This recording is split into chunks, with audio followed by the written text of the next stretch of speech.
Hey YouTube, it's Grace and welcome to episode 15 of my series where I take every single painting from Minecraft and make them in real life. I guess this means I'm officially halfway done, which is really weird. This week I'm doing the Skulls and Roses design, which I have already done probably the most times out of any Minecraft painting design, and I have it up here in my room, but I decided to remake it on a canvas just for the sake of the series, and because that's one of my most popular ones that people want to commission me for, so. And a reminder that over on my Etsy, I have tutorials that you can download for every single one of these paintings, including this one, so you can learn to make them for yourself. But anyways, let's get into this video. Since this canvas is 18 by 18 inches and the reference image is 32 by 32 pixels, I'm going to take 18 divided by 32 and get 0.56, and that is going to be how many inches each pixel is going to be. So I'm going to mark every 0.56 inches all the way around all four sides and then connect those lines by using my ruler to make the grid.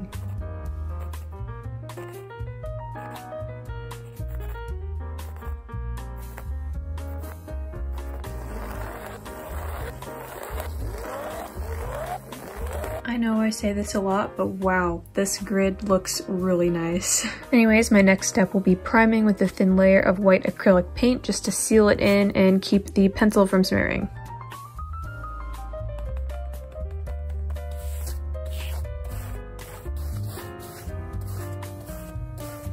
And after priming, this is how it looks. So I'm just gonna let everything dry for a while and then I can start on the color. All right, I'm gonna start by painting the border just so that I don't mess up any of the counting of the pixels later. This is the color that I ended up with, and these are the paints that I used to mix it. I didn't use any particular amount of each one. I kind of just added them until they looked right.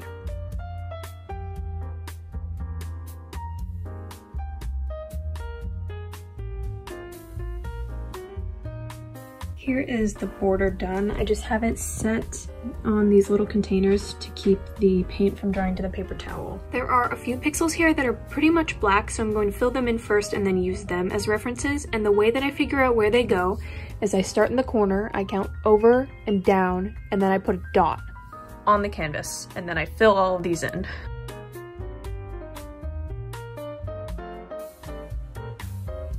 For some of the darker blue colors around this part of the painting, I think I'm going to use the same shade of blue that I used for the border.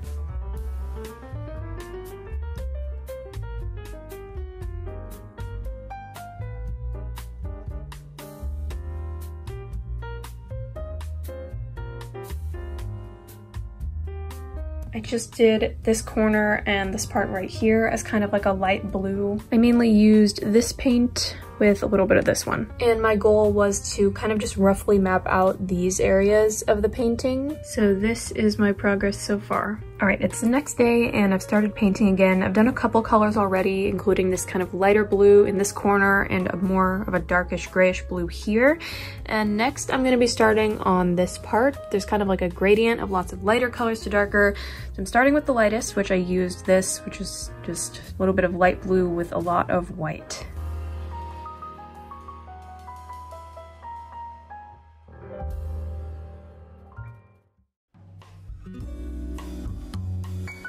Okay, it's the next day now, and I'm going to continue mixing slightly darker shades, working my way this way. I had to stop painting yesterday because a wasp was in this room and I was too afraid to kill it. But anyways, this is the paint that I mixed for the next color.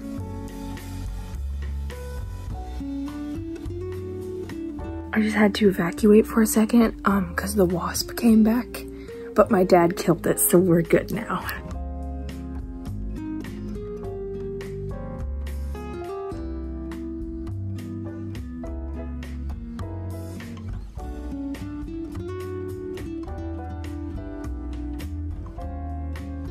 I'm working on filling in the grays now, so I have a lighter gray, a darker gray, and a more bluish gray.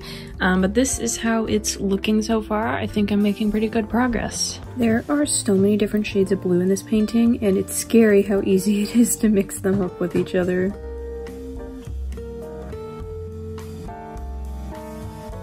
I just finished the first coat of the skull, so now all I have is these two bottom corners here. I'm gonna start with this left one by mixing sort of like a tealish aquamarine color and then filling in the little plants and flowers there.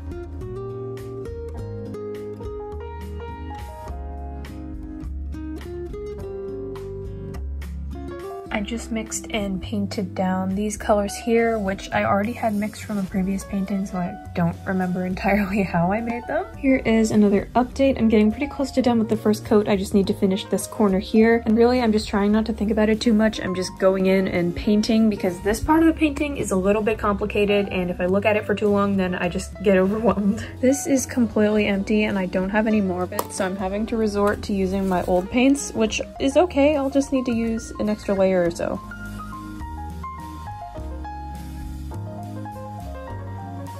I'm on the last color now, so getting really close to done with this first coat of paint. And here we have it. The first coat is done. There are definitely a lot of things that I need to touch up and fix for the second coat, but for the time being, I'm pretty happy with how this is looking. Okay, it's the next day and I'm going to be working on the second coat, which if you've seen any of my other painting videos, you'll know it has two goals. One is to clean up the lines and two is to make the paint more opaque. So as you can see, quite a lot of the colors, you can still sort of see the canvas through it, and we don't want that. Otherwise, I'll mostly be leaving the colors the same. I might adjust some a little bit, but I'm pretty much just leaving them the same.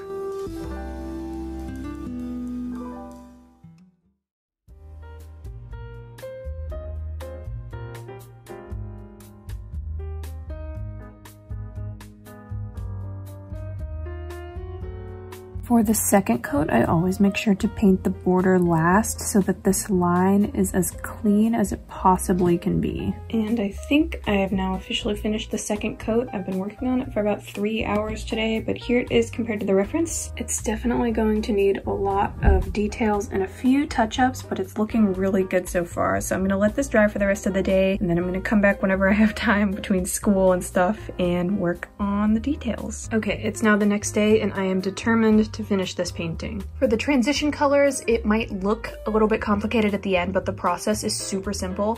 All I'm going to do is take these two colors, for example, mix them together in even parts, and then I'll have a color that's roughly halfway between them, and then just kind of paint the outline between them to blend it out, and then I'll repeat that with this and this and this and this, and you know, you get the picture.